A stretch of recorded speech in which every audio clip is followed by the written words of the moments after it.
हिजो चाहिँ एकदम कमजोर स्थितिबाट आज रातारात चमत्कार हुनेवाला छैन।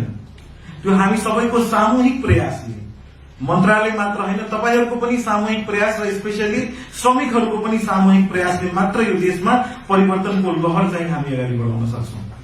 त्यसकारणले तपाईहरूलाई मैले विशेष अनुरोध गर्न चाहे कि यो पोजिटिभिटीलाई कायम गर्दै हामी आफ्नो तर्फबाट त्यो प्रयासहरू चाहिँ निरन्तर राख्ने प्रतिबद्धता गर्दछौं।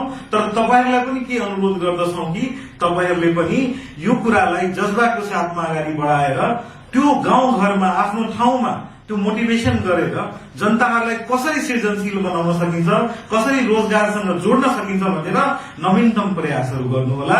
त्यसले देश विकासमा तपाईको कन्ट्रिब्युसनको आधार स्तम्भ स्थापना गर्नेछ हैन। र यो सेक्टर पनि कम्पेरिटिभली मेरो नयाँ भएको हुनाले मन्त्रालयमा धेरै कुराहरू म सिक्दै पनि छु, बिस्तारै बुझ्दै पनि छु। तपाईहरुको समस्याको बारेमा हिजो मात्र जानकारी भयो। त्यसकारणले यसका प्रयासहरू चाहिँ म गर्नेछु भन्ने प्रतिबद्धता तपाईहरुले जनाउन चाहन्छु। अरु केही छ भने हामी यही हलमा केही समय बस्नेछौं। फोटो सेसनको दौरानमा हामी कुरा पनि गर्न सक्छौं र हामी मिलेर यो देश विकासमा अगाडि बढौं भन्ने अनुरोध गर्न चाहन्छु। तपाईहरुले गरेको प्रयासहरू अहिले बिस्तारै बिस्तारै राष्ट्रिय स्तरमा आउँदै गरेको छ।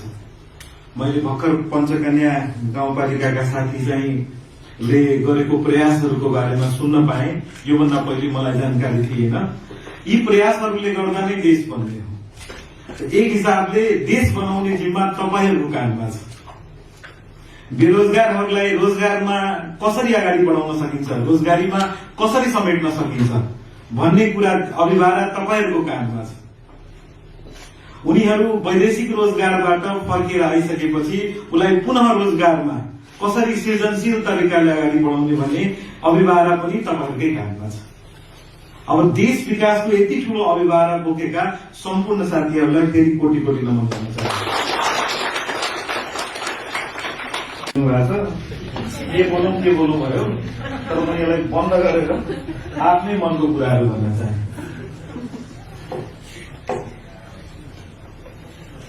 पार्टीको सरकार आइसकेपछि हामीले आफ्नो सय बुदामा पनि आन्तरिक रोजगारलाई नै हामीले फोकसमा राखेर अगाडि बढेका छौं। र आन्तरिक रोजगारलाई फोकसमा राख्नुको अर्थ के हो भने हाम्रो रोजगार सेवा केन्द्रका साथीहरू जति हुनुहुन्छ उहाँहरू फोकसमा आउनु हो। त्यसकारणले हामी सक्सेसफुल हुनु, हामी सफल हुनुमा तपाईहरुको एकदम महत्वपूर्ण योगदान हुनेछ।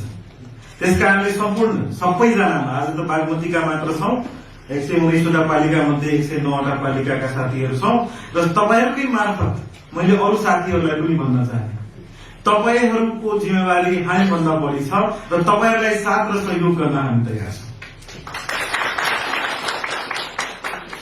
केही बेलुका नै हाम्रो महाशाखा प्रमुखबाट तपाईहरुको समस्याहरूको बारेमा मैले जानकारी पाएँ।